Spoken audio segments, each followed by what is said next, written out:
6 تا ایستر اگ ترسناک ردد 2 که میخوایم با هم دیگه ببینیم. شماره 1 این زنیه که توی مرداب‌ها گریه میکنه و اگه بهش نزدیک بشین یه عده زامبی طور بهتون حمله میکنن و انگاری که میخوان بکشنتون. البته انگار که نه، واقعا اگه شل باشین میکشن. شماره 2 این خواهر و برادر عجیب غریبن که فامیلیشون فکر میکنم ابردین باشه و اگه به دعوتشون لبیک بگین و برین خونشون غذا بخورین مسمومتون میکنن، پولاتون رو میدزدن. خوشبختانه با خودتون کاری ندارن و یه خورده دورتر از خونه ولتون میکنن.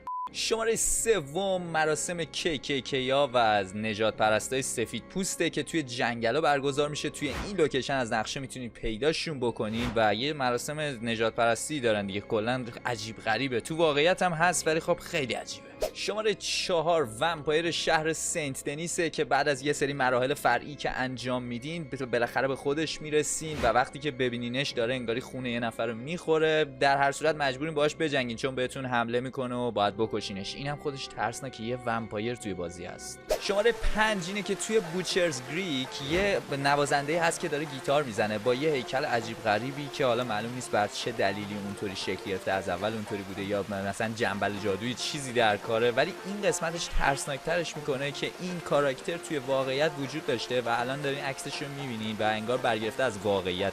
و مورد شماره 6 یا آخرمون عموسانیه که شاید با خودتون بگین کونکنه ای که ترسناک نیست، چرا وقتی بهتون تجاوز کنن از هر چیزی ترسناکتره. لایک و کامنت و سابسکرایب یادتون نره. تو ویدیو بعدی میبینمتون.